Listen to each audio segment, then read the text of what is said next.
Bonjour, aujourd'hui nous allons parler de la sauge officinale. Alors nous ne sommes pas dans la forêt, mais dans mon jardin. Vous voyez, elle est contre un mur et je la cultive pour ses propriétés médicinales dont je vais vous parler à la fin.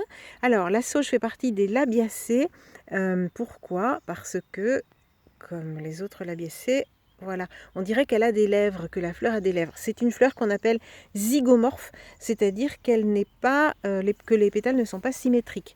Et donc, vous voyez qu'il y a un pétale au-dessus qui ressemble un peu à l'étendard des légumineuses, et puis d'autres en dessous qui protègent donc l'appareil reproductif. Les fleurs sont regroupées en inflorescence, en cyme.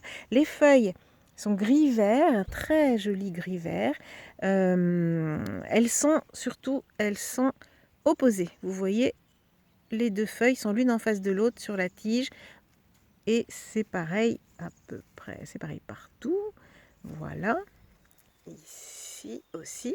Voilà, les feuilles sont opposées. Alors, la sauge officinale, parce qu'il y a énormément de variétés de sauge qui sont cultivées pour leur couleur, qui sont magnifiques d'ailleurs dans les jardins, mais qui n'ont pas ces vertus. Elle est sudorifique, c'est-à-dire anti-sudorifique, c'est-à-dire qu'elle va vous empêcher de transpirer, elle va bloquer la transpiration. Donc, vous pouvez vous faire des tisanes de sauge si vous transpirez beaucoup. Elle est utilisée d'ailleurs dans certains déodorants, désodorisants, antitranspirants.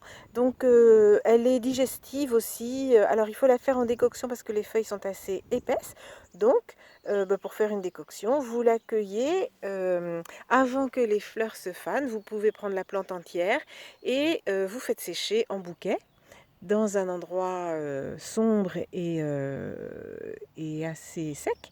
Et puis, quand c'est sec, vous hachez le tout et vous la mélangez à une tisane avec d'autres plantes ou vous la faites toute seule en décoction. Voilà, comme je vous l'ai expliqué. C'était la sauge. À bientôt!